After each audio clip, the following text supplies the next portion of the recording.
And I tried hard to be proud of my service, but all I could feel was shame.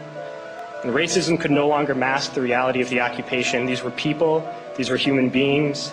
I've since been plagued by guilt anytime I see an elderly man, like the one who couldn't walk, who we rolled onto a stretcher and told the Iraqi police to take him away.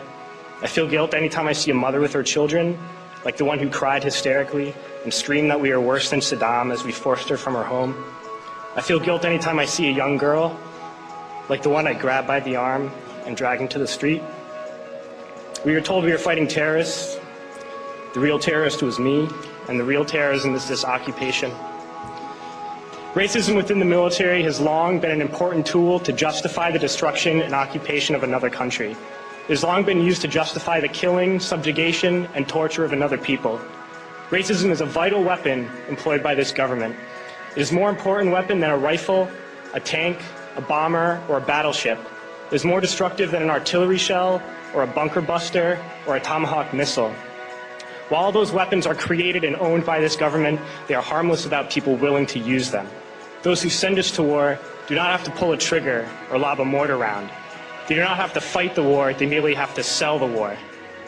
They need a public who is willing to send their soldiers into harm's way. They need soldiers who are willing to kill and be killed without question.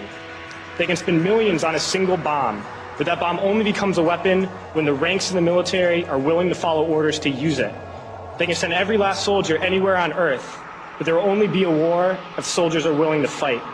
And the ruling class, the billionaires who profit from human suffering, care only about expanding their wealth, controlling the world economy.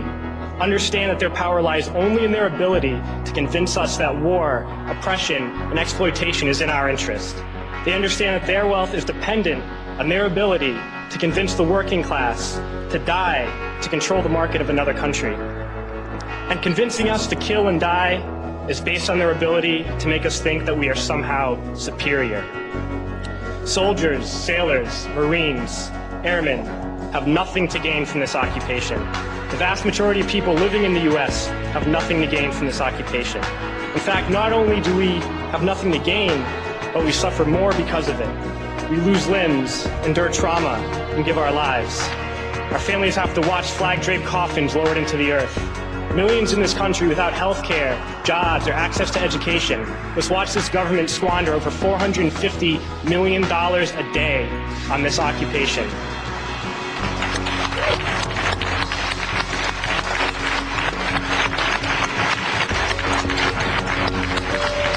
Poor and working people in this country are sent to kill poor and working people in another country to make the rich richer. And without racism, soldiers would realize that they have more in common with the Iraqi people than they do with the billionaires who send us to war.